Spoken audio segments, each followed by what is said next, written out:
major at YSU, and you will be seeing her later. So now, it is my pleasure to introduce you to Allyson Felix. Ms. Felix is the most decorated American track and field Olympian of all time after winning her bronze and gold medals at the 2020 Tokyo Olympics, her final Olympic Games. Ms. Felix closes this chapter of her life with 31 global medals at the Olympics and World Championships and titles as both a world record holder and a Masters world record holder. Ms. Felix continued to make history in Tokyo by sporting racing spikes created by her company, Seish, becoming the first athlete to race in her own spikes. SACE not only aims to create a supported community for women, but it also makes athletic-inspired footwear made for and by women, unlike most brands, whose shoes are created based on men's feet. SACE sought out women-led, women-funded partners for the recent Series A's fundraising round, which brought in $8 million and was led by the Gap Incorporated-owned Aletha brand. Off the track, Ms. Felix is a fierce advocate for maternity rights for all women. She gave birth to her daughter Cameron in 2018. In 2019, she wrote an opinion piece for the New York Times that called out Nike, her former sponsor, for not providing guaranteed protections for pregnant athletes and new moms. The public reaction to the piece put pregnancy discrimination in athletics in the spotlight. During the 2020 Olympics, Ms. Felix, alongside her new sponsor, Athleta, created the Power of She Fund, Child Care Grant, a fund to assist mom athletes with child care while competing at the Games.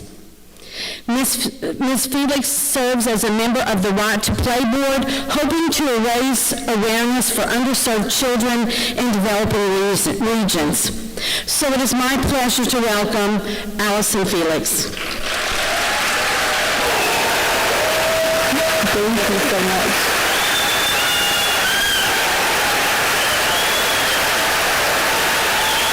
Thank you.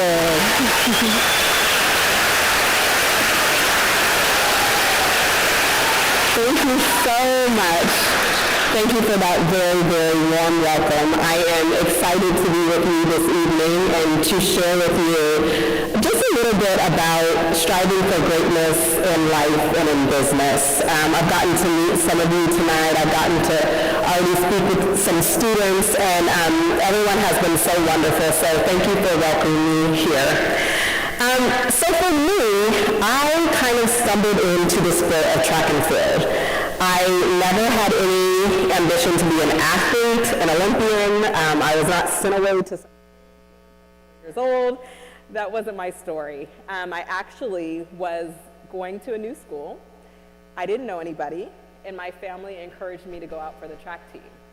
And so I did. I went out on the first day of practice, and it came on the heels of basketball practice. That was my true love.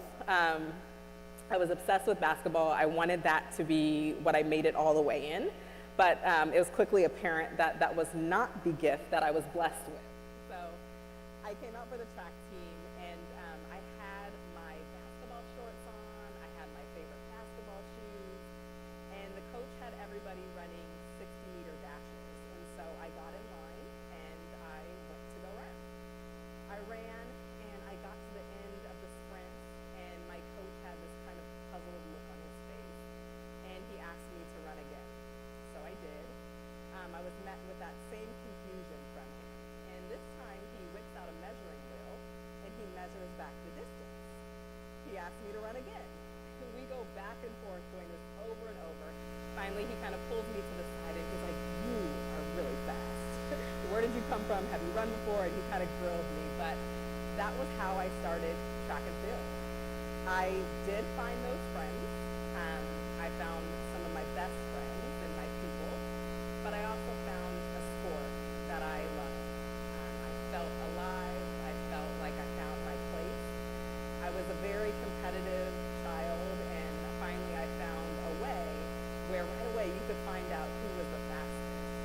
And so from that point on, I set out for greatness. At that stage in my life, what that meant. I wasn't sure what to expect. As I went on in high school, I thought maybe that was a scholarship, and as I got to the end of high school, I thought maybe that could be making it to the Olympics. I continued my pursuit, and it wasn't all just easy. There was a lot of hardship and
This was a rematch. I had worked so hard.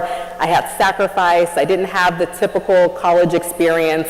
I was training for most of the day and then going to class, and I felt like here's another opportunity. And so I got to the Olympics, and this time everything was different.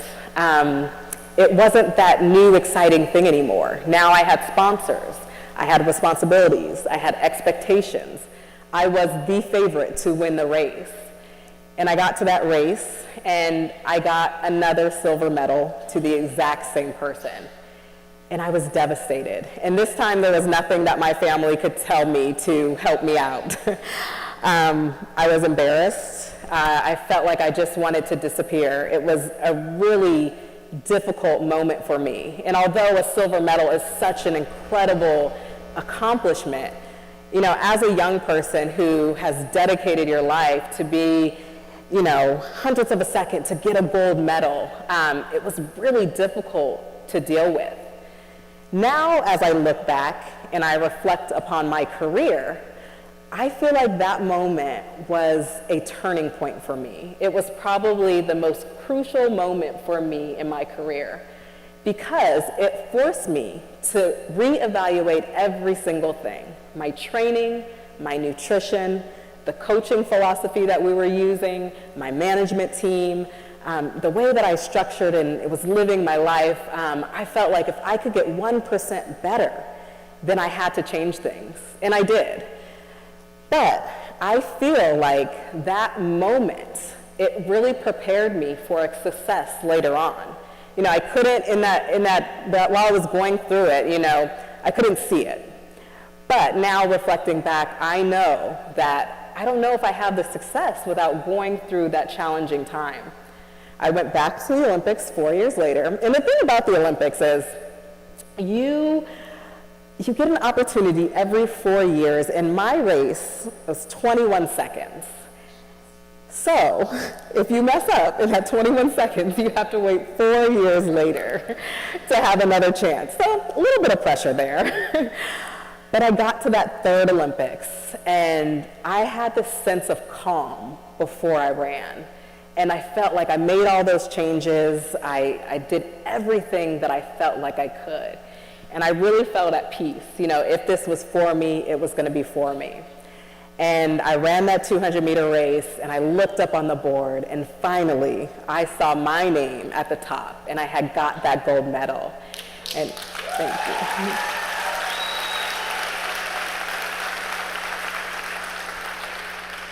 And the amazing thing about it, it was incredible, and it was so fulfilling and something I had, really longed for.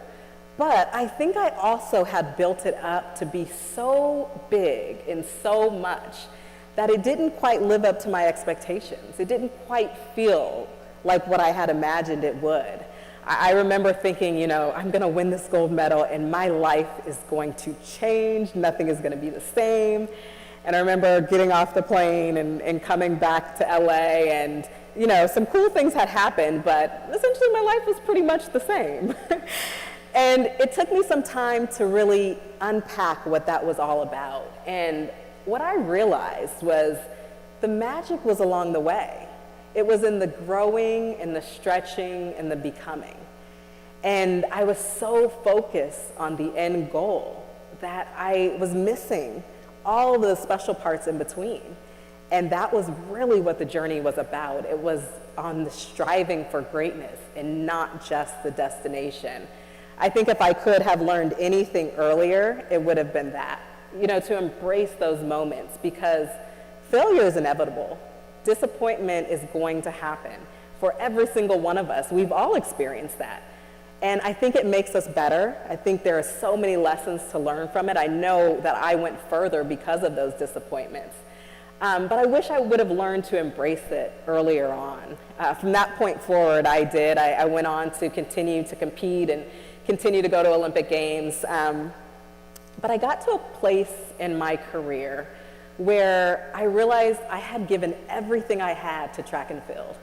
I had missed weddings, I had missed funerals, I had missed special moments in my family because I was overseas competing, and that was the priority in my life. I felt like I had the medals and I had the accomplishments, but I didn't have what mattered most to me, and that was a family. I had always wanted to be a mother. And so I got to this place and I had a lot of fear. I had really put off becoming a mother because of what was happening in my sport. And there was really a culture of silence around pregnancy. Women were hiding their pregnancies, and they were going through really difficult times because they weren't supported. And I felt like, well, maybe if I accomplish enough, I won't face that. And so I had been to 4 Olympic Games, and I felt like maybe this is a safe place. And I went forward with pursuing that dream of becoming a mother. I was also going through a contract renegotiation at that time. And before I even disclosed my pregnancy, I had been with Nike for almost a decade. They offered me a contract that was 70% less than what I had previously been making. And I was really disappointed. And I was also terrified because I knew that I was pregnant. I hadn't told them yet, but it amplified my fear. And so I did what a lot of women in my sport have done before. I hid my pregnancy. I started to train at 4 o'clock in the morning when it was dark. I rarely left the house. This time that I had wanted so badly in my life that should have been a moment of celebrating became isolated and lonely because of that fear. And my fear really was that I didn't have an offer on paper, and the negotiations were so bad, I felt like once they found out I was pregnant, then even that 70% less would disappear. But I kept moving forward, and eventually I did disclose my pregnancy, and I also turned my fight away from the financials. I felt like, I can take that, but I started to ask for maternal protections. What that means is that in track and field, our contracts are performance-based. And so you go to the Olympics, you go to World Championships, you get a bonus. You don't go or you don't medal, you get a reduction. But if you're pregnant at the time, or if you just had a baby, there was nothing in place to protect you from having a salary reduction. So what was happening in the sport is that women would have children, and essentially they would be forced out because their salary would be reduced to nothing, and then they would have to leave. And so I simply asked that women have time to be able to come back from childbirth, a time period to be able to get back to top form. I was actually told that I could have the time. And I was like, this is amazing. This is exactly what I asked for. Great, let's move forward. But when I received the contract to sign, I realized that there was no mention of tying this time to maternity, to pregnancy, to anything of that nature. And I learned that they were not willing to set the precedent for all female athletes. They were only willing to do it for myself. And that just was not okay with me. I felt like I had to do something about it. I went forward and I wrote a New York Times op-ed, and that terrified me because I'm a person who is pretty shy and I don't like to rock the boat. I don't like to speak. Before this, I had been an athlete with my head down and I stayed in my lane. And it wasn't until I went through this very real situation that I was faced with using my voice. These negotiations lasted a very long time, and I actually ended up giving birth to my daughter during this time. And I had a very traumatic birth experience. I actually gave birth 2 months early. I had a severe case of preeclampsia, and my daughter spent a month in the NICU. And that changed me. Watching my daughter fight, it just put everything in a different light. And I think it helped me find my voice. It gave me the courage, and I just started to think about her and the life that she would live, the world that she would grow up in. And I felt like I needed to do this. And so even though I was scared and uncomfortable and just not ready, I wrote that New York Times op-ed and I parted ways with Nike. It was about 2 weeks after that op-ed came out, and other teammates and colleagues of mine also shared their own stories of not being supported, that Nike did change their policy. And it wasn't just a Nike issue, it was an issue in the industry. And they changed their policy, and other companies came forward, like Ultra, Burton, and Brooks came forward and changed their policy as well. And so today, there are 18 months of protection offered to all female athletes who decide to start a family.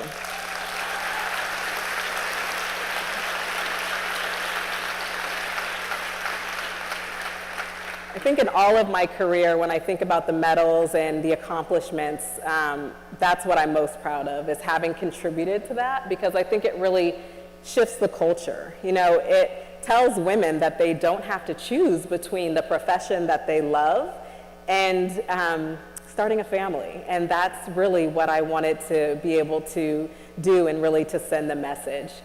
Well, I continued to run. I knew that I was not done. I knew that I could make it back to the Olympics. I deeply believed that.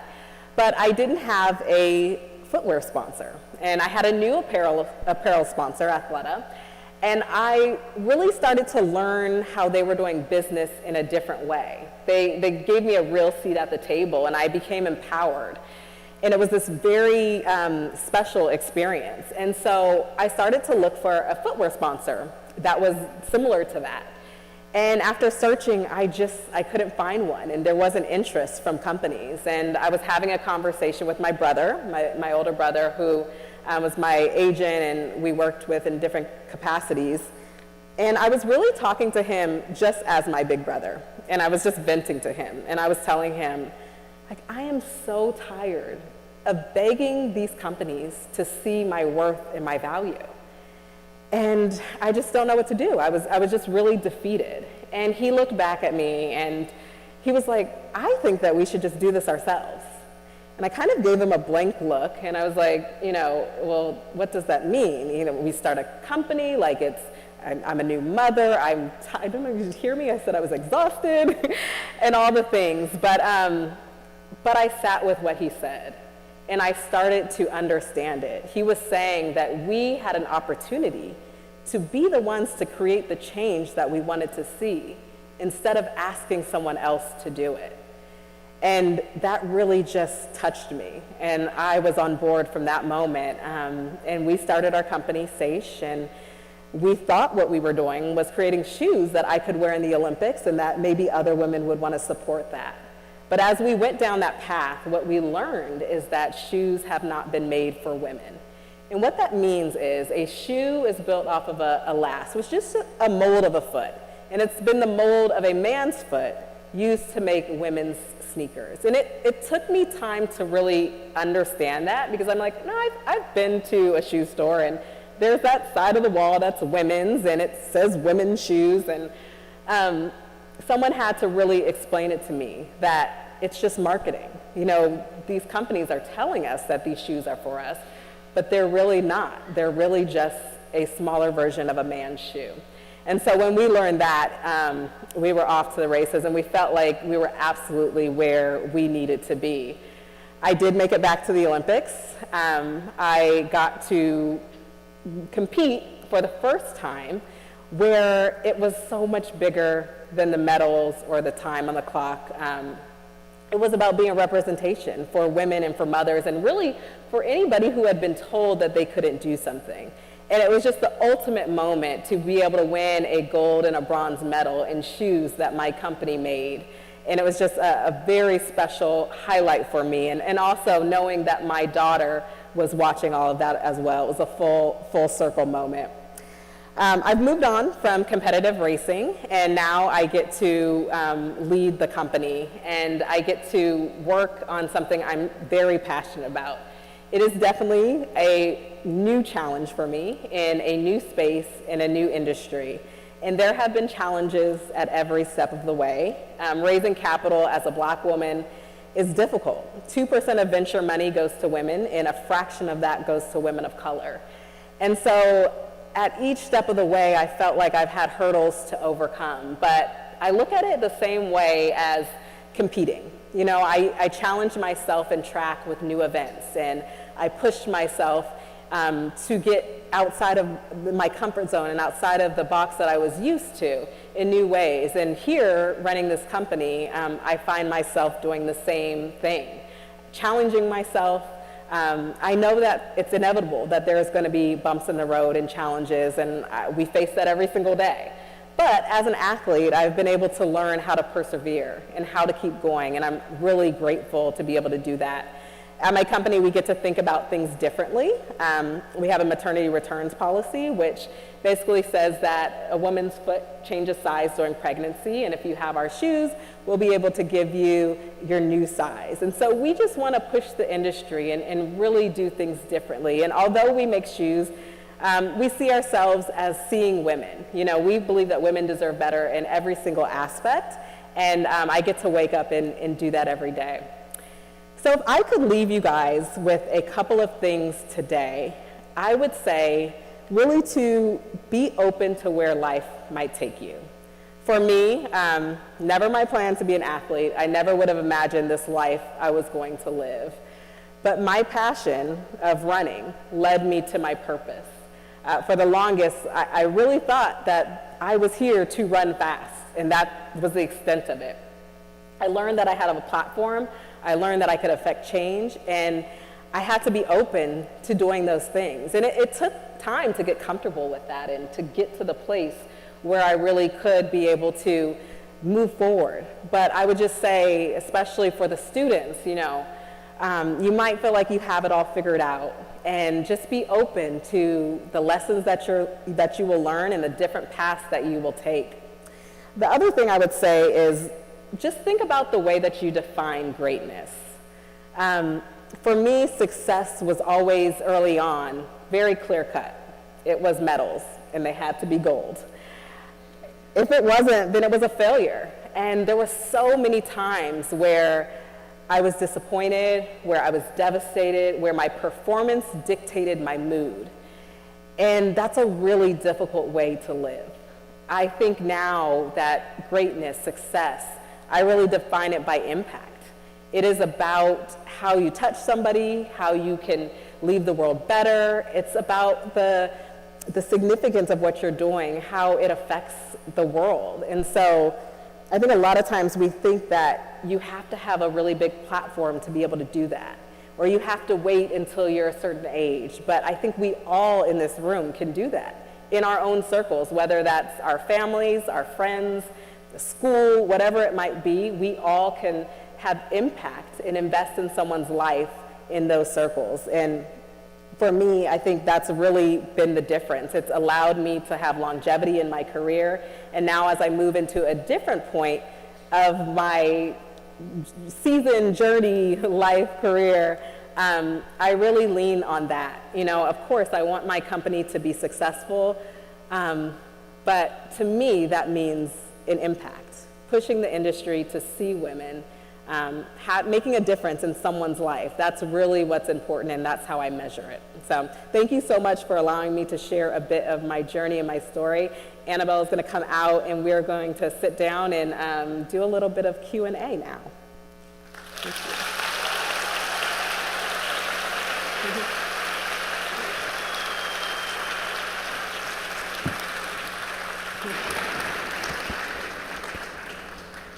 All right, so fun fact, I actually read that gymnastics was your first love growing up. So what were your aspirations growing up, and at what point did you decide you wanted to focus on track and field? Yeah, so as I was kind of sharing earlier, I did not grow up watching the Olympics really, or being involved in the Olympics. But I do remember the first time that I watched the Olympics, I don't remember seeing track and field at all, actually. I was mesmerized by gymnastics and Dominique Dawes, and so that really had an impression on me. And I didn't know what was going to come of it, but at that time I was convinced that I could be a gymnast. I think I even tried to order a balance beam for our backyard without ever having taken a gymnastics class, so I really believed in myself. But yeah, I didn't find track and field until high school, and that's where I really found the passion. Wow. So, you are known as the most decorated female Olympian in track and field. What continues to keep you motivated?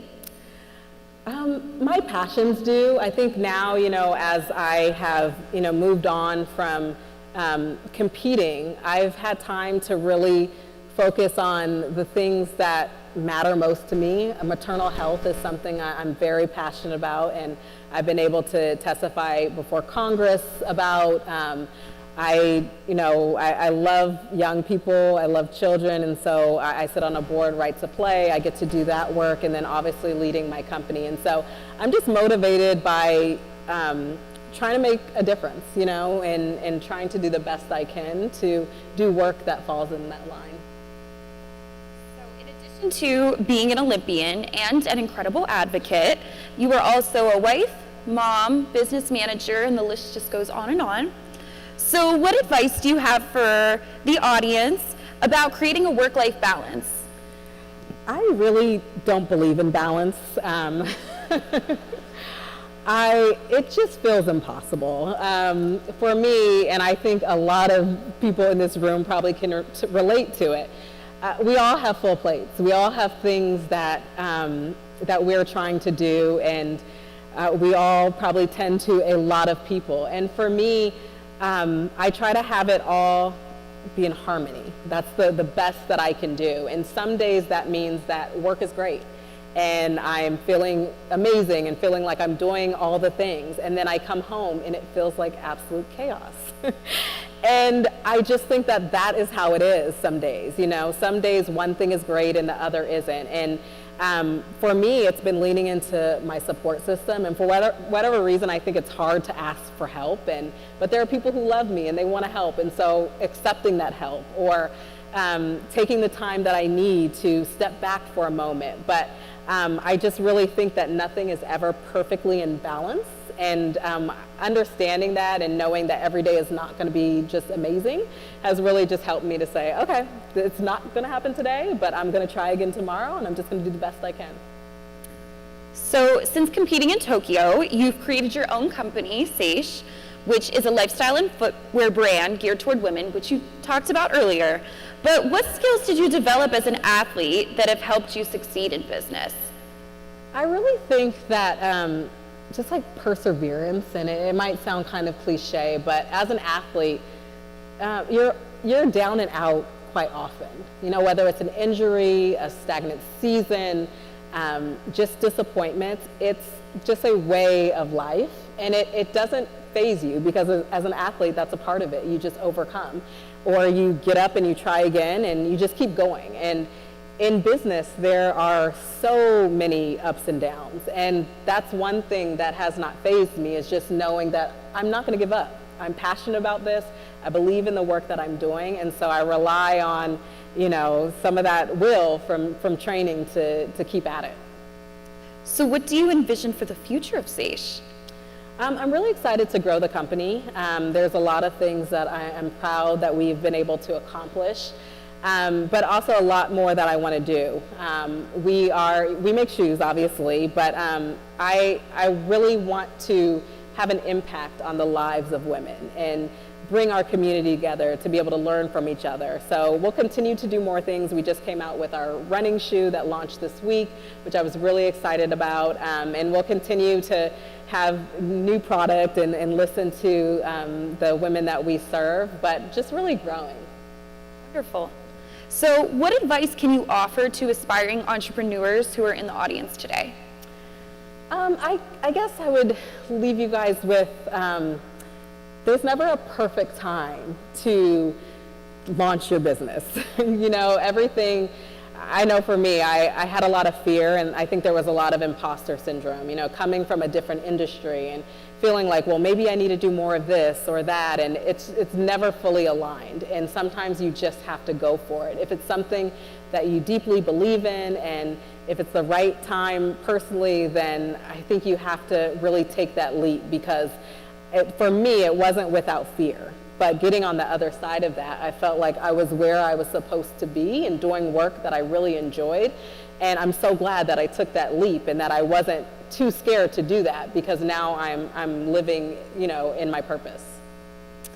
Well, you're an inspiration to so many around the world. Women, athletes, moms, business owners. Who inspires you and why? I find inspiration all over the place. Growing up and as I was a new track athlete, Jackie Joyner-Kersee was an incredible role model to me. She is an amazing mentor. She really invested in my life and cared about me, and so she has been a continued inspiration. And then I find new inspiration, of course, inspiration from athletes. I find inspiration from business people. Melody Hobson is an inspiration of mine. Yeah, there's no shortage of it all around. Entertainers, anyone who's pushing the limits and doing something they're passionate about, it really definitely inspires me. Wonderful. So other than achieving so many Olympic medals, what do you feel is your biggest achievement in life so far? Being a mom, I think it brings me the most joy. My daughter Cammie is, she'll be 5 in November, and I just love watching her grow and doing all of the little things. You know, now that I'm not overseas all the time competing, I get to do pickup and drop off and things that feel really small, you know, in the grand scheme of it. But I just absolutely love being her mom and just being present. That's so wonderful. Is there anything you'd go back and do differently in your career or in life or on your journey? There's a lot of things I feel like didn't go right. You know, a lot of moments that weren't successful. But I don't think I would change any of them. I truly feel like I've been on this journey and on this path, and it's led me to where I'm supposed to be. And so there were a lot of hard moments that, of course, I wouldn't want to go through again.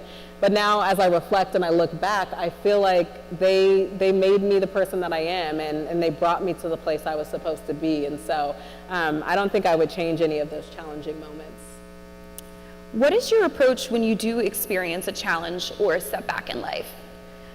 Usually when I have a challenge or a setback, I really rely on my support system. And so whether that's just the team of people around me, my family, my husband, you know, people that I trust, respect, mentors, and just figure out what is the way through. You know I'm going to get to the other side of it, but do I need advice? Do I need mentorship? Whatever the thing is, I feel like a lot of times the people around you can see the vision even when you can't, and I tend to really lean into that.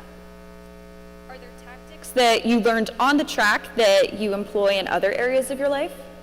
I think just the process. When I was training, I absolutely loved the process of getting better. And so coming and starting from nothing, you know, being out of shape and setting my goals and figuring out how I'm going to accomplish them. I love to work backwards. I would log all my workouts and really see the progress I was making to reach that goal. And I use that the same way today, you know, in business, and I'll have a really big, lofty, ambitious goal, and then make a game plan of how I'm going to get there. And sometimes, you know, it's way off in the distance. When I was competing, I was looking at the Olympics, sometimes 4 years away. But I knew that each day I was building on it. And so even if it's a long-term goal or plan, I have to go after it and I have to do the work. And so that is something that I'm definitely carrying over. What is the most impactful lesson that you've learned that you can share with the audience this evening?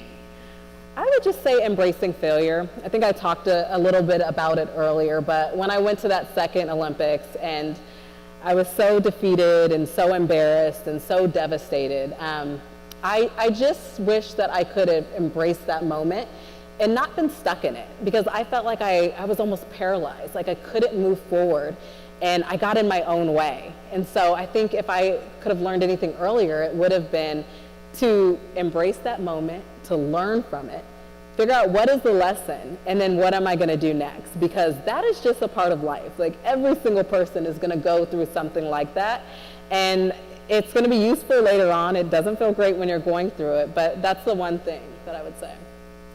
Well, we have one last question for you today. Now that you've officially retired as an Olympian, what is next for Miss Allyson Felix? I'm excited just to be able to continue working on SAGE, continuing to grow it. I'm excited to do more work around the maternal mortality crisis facing Black women. I'm excited to continue being present at home as a mom and spending time with my family. And yeah, all those things are keeping me pretty busy. Well, thank you so much for joining us tonight. Of course. Let's give it up for Allyson. Thank you guys so much. I appreciate it. Thank you. Thank you. Thank you. There we go.